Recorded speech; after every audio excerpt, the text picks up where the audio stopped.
तो देखो ये एरिस्टोटल का समय ना काफी पुराना है कंपेयर टू हम बाकी के सभी लोग, गैलीलियो, न्यूटन, ये अभी के हैं। एरिस्टोटल ये बीसी का है, बिफोर क्राइस्ट, 384 टू 322, मतलब आज से लगभग 2300 ईयर एगो। ठीक है। कंपैरेटिवली गैलीलियो आज से 500 साल पुराना, और न्यूटन आज से 400 साल पुराना है, 300 साल पुराना है। सो एरिस्टोटल का समय काफी पहले का है। एरिस्टोटल को क्या लगता था, वो आजू बाजू में चीजें देखता था। अगर मेरे पास ये कोई ऑब्जेक्ट है, एरिस्टोटल क्योंकि उस वक्त के सभी लोगों को लगता था, अगर मेरे पास ये ऑब्जेक्ट है and if I am pushing it,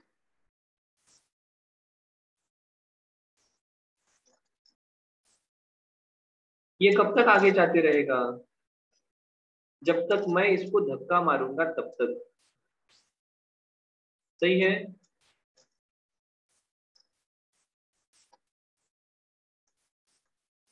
हाँ सर।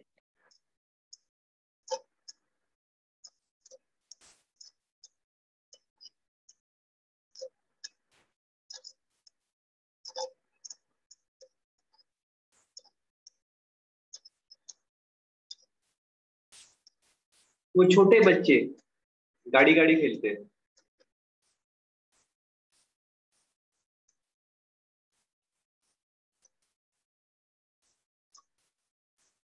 खेलते हैं क्या ऐसे?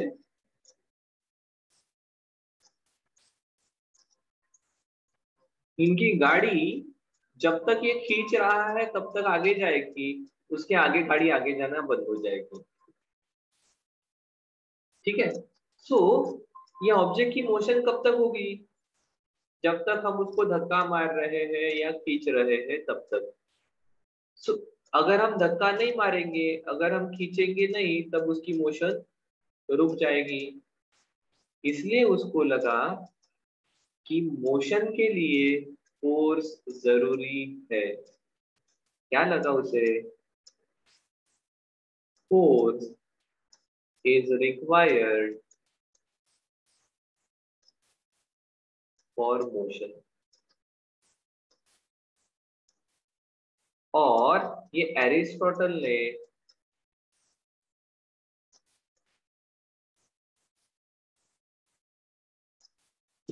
बिफोर क्राइस्ट 300 साल पहले जो बताया था, वो उसके आगे लगभग 1500-1800 साल तक लोग मानते थे। बट उसके बाद गैलीलियो ने कुछ एक्सपेरिमेंट किए। क्या एक्सपेरिमेंट किए गैलीलियो ने? गैलीलियो ने देखा कि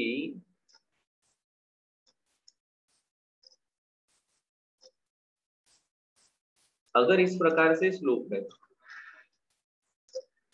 ठीक है, और अगर कोई ऑब्जेक्ट नीचे आ रहा है तो उसकी स्पीड बढ़ती है या कम होती है? बढ़ती है। बढ़िया। ओके, बढ़िया। एक आधा ऑब्जेक्ट ऊपर जाता है तो उसके स्पीड के साथ क्या होता है? कम होती कम होती है। Yes. सो एक आधा ऑब्जेक्ट अगर हॉरिजॉन्टल प्लेन पर अगर होगा तो क्या होना चाहिए? इंस्टेंट। तो देखो उसने ऑब्जर्व किया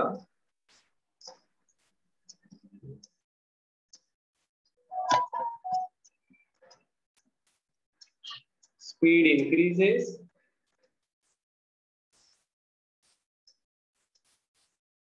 when object moves downward.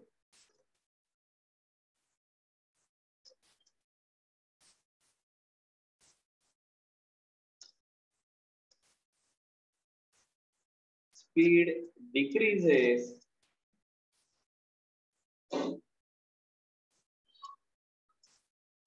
when object moves upwards. तो हॉरिजॉन्टली जब मूव हो रहा है तब क्या होना चाहिए?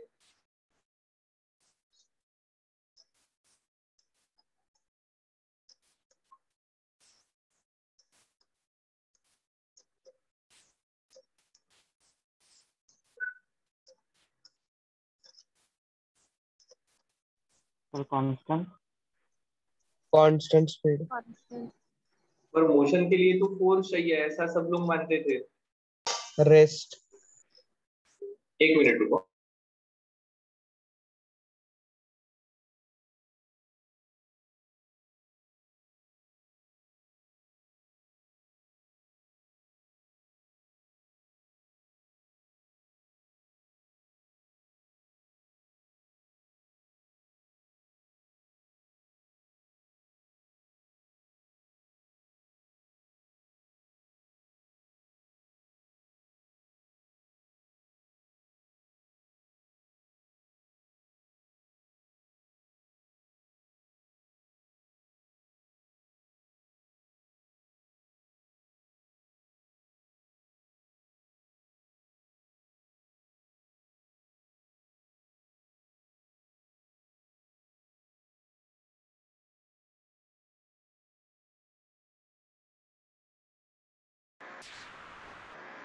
सो देखो कि मोशन के लिए तो फोर्स चाहिए, फिर इसकी मोशन कैसे कंटिन्यू रहेगी? इसलिए फिर उसने कुछ एक्सपेरिमेंट किए।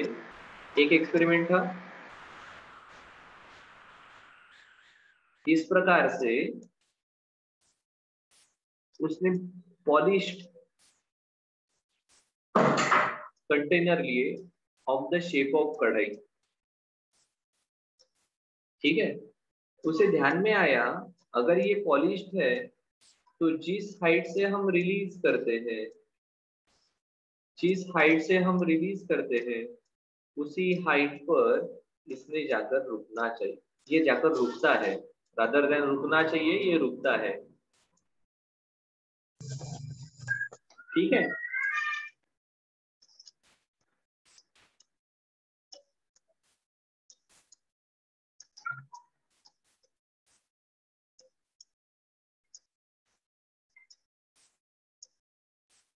और ये अगर कंटेनर पॉलिश्ड है तो इट वॉज ऑब्जर्व दैट कि इसकी लेंथ कुछ भी रहे ये उसी हाइट पर जाकर रुकता है। तो फिर उसने सोचा कि अगर ये कंटेनर इनफाइनाइट लॉन्ग होगा और ये हाइट फिर से अचीव नहीं हो रही है तो ये बॉल कंटिन्यूअसली मूव करते रहेगा। क्या सही है? Yes sir. हाँ देखो, सर। पॉलिश सरफेस है, पॉलिश। पॉलिश क्यों किया उसने? स्मूथनेस के लिए। To eliminate friction. फ्रिक्शन जितना कम कर सकते हैं उतना फ्रिक्शन कम करने के लिए उसने पॉलिश किया। और फिर उसे ध्यान में आया कि यार जिस हाइट से बॉल को रिलीज करते हैं उसी हाइट तक बॉल जाकर रुकता है। वो हाइट नहीं आएगी तो बॉल शायद से नहीं रुकेगा। इसका मतलब जैसे ऊपर से नीचे आने वाले बॉल की स्पीड बढ़ती है, नीचे से ऊपर जाने वाले बॉल की स्पीड कम होती है, तो हॉरिजॉन्टली अगर बॉल जा रहा है, सरफेस अगर पॉलिश्ड है, तो वो एक्चुअली मूव करते रहेगा जब तक ये हाइट अचीव नहीं होगी तब तक। इसका मतलब ऑब्जेक्ट की मूव होते रहने की टेंडेंसी है। उसे रोकना है तो आपको एफर्ट लगाना पड़ेगा। तो फिर सर ये इसके पहले जो ऑब्जर्व कर रहे थे वहां पर क्या गड़बड़ थी? वहां पर हम जो फोर्स लगा रहे थे वो ये ऑब्जेक्ट और सरफेस के बीच के फ्रिक्शन को ओवरकम करने के लिए फोर्स लगाते थे। अगर यहाँ पर फ्रिक्शन नहीं रहता तो इसको एक छोटा सा धक्का दे तो ये object will continue to move. तो इसका मतलब ये जो लग रहा था ये एक्चुअली गलत है। सही क्या है फिर?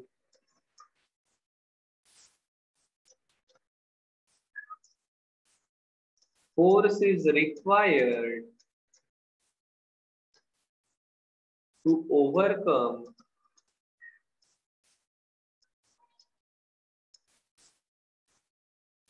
opposing force. मोशन के लिए फोर्स नहीं चाहिए, ये अपोज करने वाला जो फ्रिक्शन है ना, इस फ्रिक्शन को ओवरकम करने के लिए आपको फोर्स लगाना पड़ता है।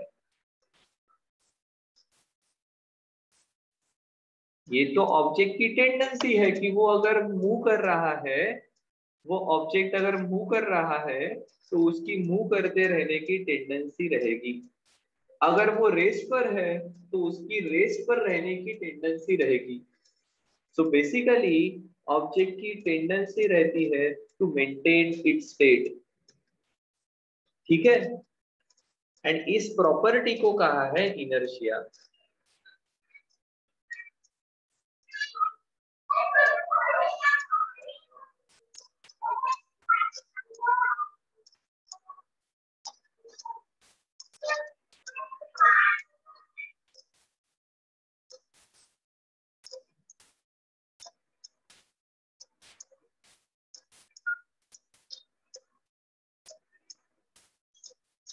The tendency of an object to maintain its state of motion, which may be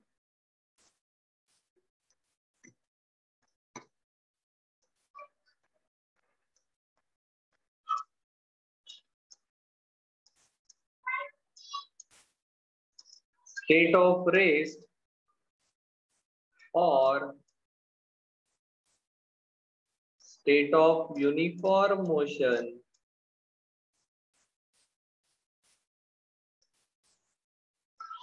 along straight line.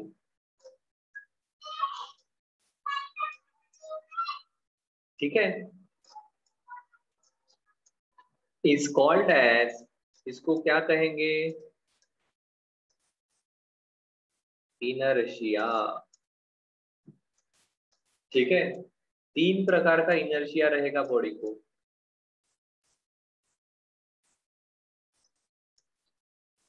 कोई बता सकता है कौन से तीन प्रकार का?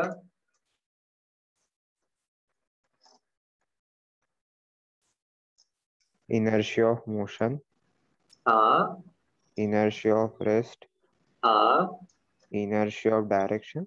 बहुत बढ़िया। Inertia of motion,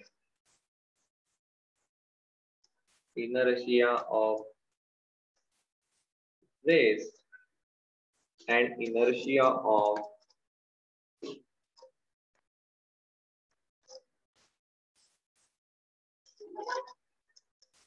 direction. जिस प्रकार की मोशन है typically uniform motion along straight line, ये मोशन की उसकी टेंडेंसी रहेगी। या फिर रेस्ट पर है तो रेस्ट पर रहने की उसकी टेंडेंसी रहेगी, या जिस डायरेक्शन में जा रहा है उसी डायरेक्शन में जाने की उसकी टेंडेंसी रहेगी। अपने आप होकर वो ना ही उसकी यूनिफॉर्म मोशन चेंज करेगा, मतलब स्पीड चेंज करेगा, ना ही उसकी अगर रेस्ट वाली कंडीशन है तो उसको अपने आप चेंज करेगा, या फिर वो अपने आप खुद होकर डायरेक्शन नहीं चेंज कर सकता है। न्यूटन ने इस पूरे पार्ट को लॉ करके बताया। ठीक है, क्या बताया न्यूटन ने? न्यूटन ने कहा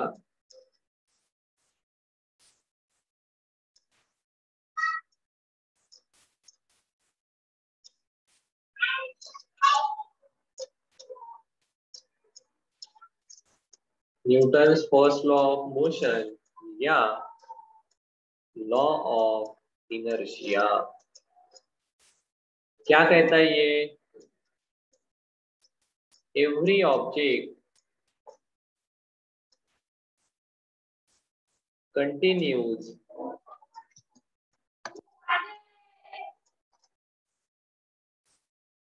its state of rest or state of uniform motion along the straight line every object continues its state of rest or state of uniform motion along the straight line unless some external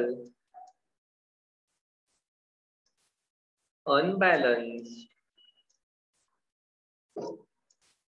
force acts on it. क्या सही है?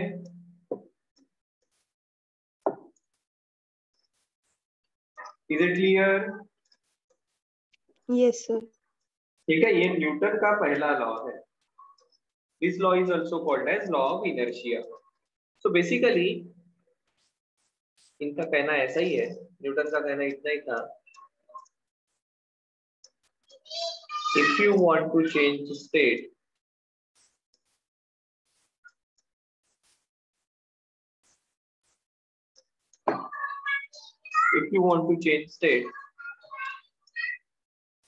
force is necessary. कौन सा force? External unbalanced force is necessary.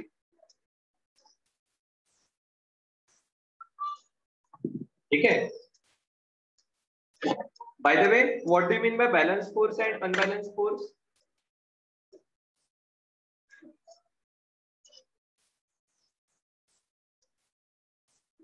Balanced force and unbalanced forces क्या होते हैं?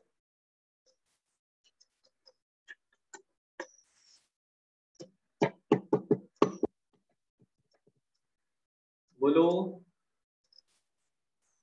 The equal amount of force in opposite direction is called as unbalanced force, and in same direction, equal amount of force is called as unbalanced force. देखो, अगर आपने vectors पढ़ा नहीं रहता ना तो मैं आपको मान लेता. Same direction opposite direction direction कहने की जरूरत ही नहीं है. बैलेंस फोर्सेस ये वो फोर्सेस है.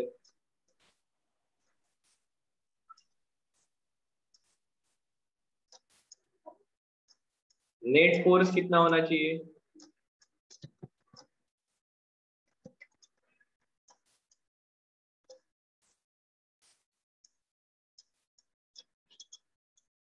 अनबैलेंस फोर्सेस क्या रहेंगे?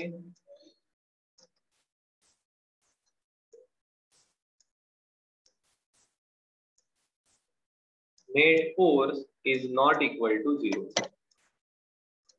ठीक है. अब ये एक्सटर्नल और इंटरनल इसका मतलब क्या है? भाई ध्यान में आया क्या? Balance force and unbalance force मतलब क्या? हाँ सर. ठीक है. फोर्स वेक्टर क्वांटिटी है, आप उसको रिजॉल्व कर सकते हो. ठीक है. इसलिए सेम डायरेक्शन की अपोजिट डायरेक्शन की छोटे बच्चे कहेंगे. अभी अपने को फोर्सेस कैन बी रिजॉल्व, तो 5, 10, 15, 20, 50 कितने भी फोर्सेस हो सकते हैं. We don't care. अगर नेट फोर्स 0 है तो हम कहेंगे forces are balanced. If the net force is not 0, we will say forces are not balanced. सही है. ये एक्सटर्नल वर्ड कहाँ से आया जरा बता दो.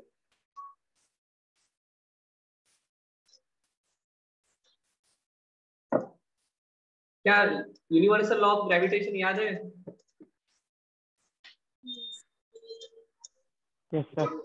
Newton's universal law of gravitation Yes, sir. क्या कहता है? Sir, every object in the universe attracts every object towards itself with a definite force. दुनिया के हर दो ऑब्जेक्ट एक दूसरे को अट्रैक्ट करते हैं with the force which is directly proportional to their product inversely proportional to square of distance between them. क्या सही है? Yes, sir. ओके.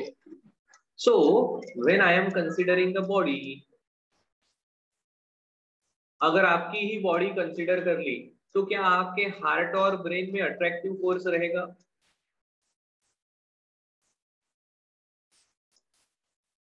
सर क्या पूछ रहे हो आप? सर पूछ रहे हैं अगर मैंने मेरी बॉडी कंसीडर की है तो क्या मेरे हार्ट और ब्रेन में कुछ फोर्स रहेगा क्या अट्रैक्टिव? क्या मेरा हार्ट मेरे ब्रेन को अट्रैक्ट करेगा क्या? अरे हाँ या ना? ब्रेन का कुछ मास होता है ना, 200 ग्राम 250 ग्राम जो कुछ भी होगा। हार्ट का कुछ मास होगा, उनके बीच में कुछ डिस्टेंस है, तो क्या उनके बीच में फोर्स रहना चाहिए? रहना चाहिए या नहीं रहना चाहिए? सर रहना चाहिए।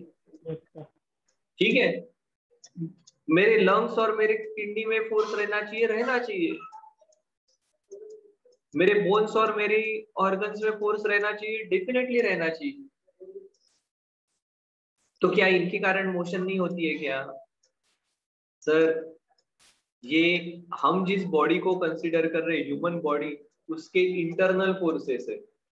आपको ह्यूमन बॉडी की मोशन करनी है तो बाहर से आपके बॉडी पर फोर्स लगाना पड़ेगा। आपने बाहर से धक्का मारना, आपको किसी ने बाहर से धक्का मारना पड़ेगा, या जमीन ने आपके ऊपर रिएक्टिव फोर्स देना पड़ेगा, तब आप आगे जाओगे। इंटरनल फोर्सेस के कारण बॉडी की मोशन होती है क्या? नहीं होती है, क्योंकि वो एक दूसरे को बैलेंस करते हैं। गाड़ी के दो चक्के हैं, पहला सामने वाला व्हील और पीछे वाला व्हील, उनके बीच में यूनिवर्सल लॉ ऑफ ग्रेविटेशन के हिसाब से फोर्स होना चाहिए। इसलिए ऐसा होता है, रात में देखा था ना, गाड़ी के चक्के 1 मीटर दूरी पर थे, सुबह देखा अट्रैक्टिव फोर्स के कारण चक्के पास में आ गए, गाड़ी छोटी हो गई, फिर इसे खींचकर लंबा कर दिया। होता है क्या ऐसा? नहीं सर, ये इंटरनल फोर्सेस है। इंटरनल फोर्सेस के बारे में हम बात नहीं कर रहे, we are talking about external forces. क्या एक्सटर्नल वर्ड का मीनिंग ध्यान में आया? Yes sir. पक्का? हाँ। So when we are saying external forces, तो शायद से आपको वो सेंटर ऑफ मास वाला कंसेप्ट याद आएगा। कंप्लीट बॉडी को हम एक पॉइंट पर एक पॉइंट मास करके कंसीडर करते हैं। या अगर बड़ी बॉडी है जैसे हमारी ह्यूमन बीइंग की बॉडी है, तो हम उसके अंदर के फोर्सेस को इंटरनल कहेंगे।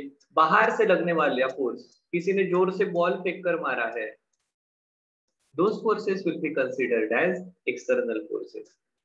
क्या सही है? सो न्यूटन का पहला लॉ इसके बारे में बात करता है। अब एक बहुत घिसा पीटा सवाल उतना पूछकर अपन रुकेंगे। जिन लोगों ने इसका आंसर नहीं दिया है बता दो। आप 5 ग्राम की ऑब्जेक्ट रुक सकते हो या 500 केजी का ऑब्जेक्ट रुक सकते हो? सर डिपेंड करते कोणत्या स्पीडने येत आहे। हा भाऊपणा कशाला केला? काय सांगितलं होतं? जिन्होंने पहले ये सवाल पूछा उन्होंने जवाब नहीं देना है। ठीक है, एनीवेज देखो, अब सब पूरा अपना मतलब पक्का कर दिया ना। देखो, सॉरी सर। अरे ठीक है, गम्मत है।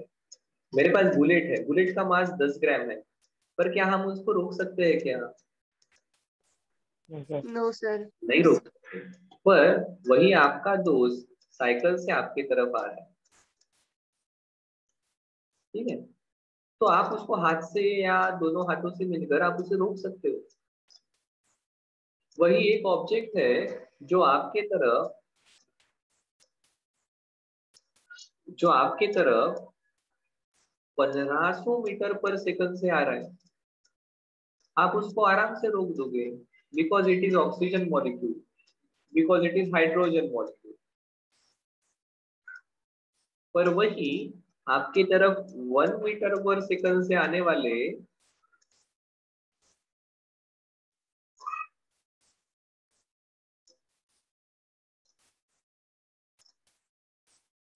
रोड रोलर को आप नहीं रोक पाओगे। क्या सही है? एक बड़े रोड रोलर को अपन नहीं रोक पाएंगे। हाइड्रोजन मॉलिक्यूल को इवन तो उसकी स्पीड बहुत ज्यादा है, हम आराम से रोक पाएंगे। बुलेट 10 ग्राम है, एक छटाक से भी कम है, फिर भी अपन उसको नहीं रोक पाएंगे। बट 50 केजी के आदमी को आप रोक पा रहे हो। ऐसा क्यों? Because this bullet is moving with 200 metre per second, आपका दोस्त 10 मीटर पर सेकंड से ट्रेवल कर रहा है।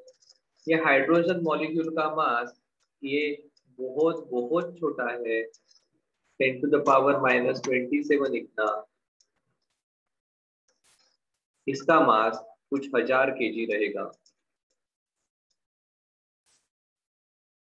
So not only velocity but information regarding mass is required to understand motion completely. क्या सही है क्या? सिर्फ मास से मोशन के बारे में पूरी आइडिया नहीं मिलती। We need information related to velocity also. तो इसलिए न्यूटन को ध्यान में आया to understand motion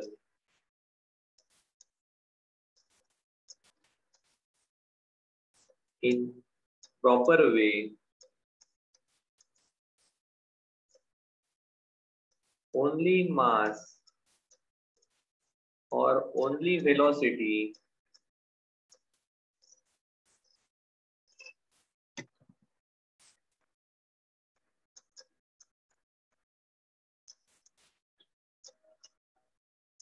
is not enough. इसलिए प्रॉपर्टी पिक्चर में आ गई momentum. What is momentum?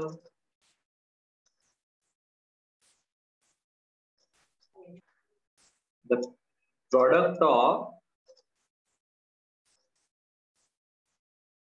mass and velocity in the direction of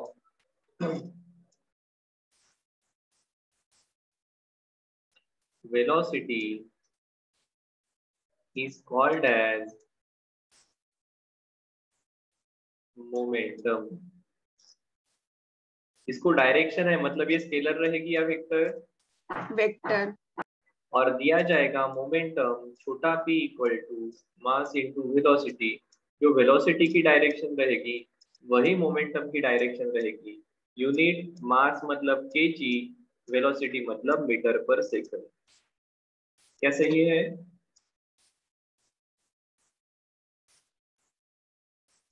सही है क्या? Yes, sir. Okay. So with this we will stop today.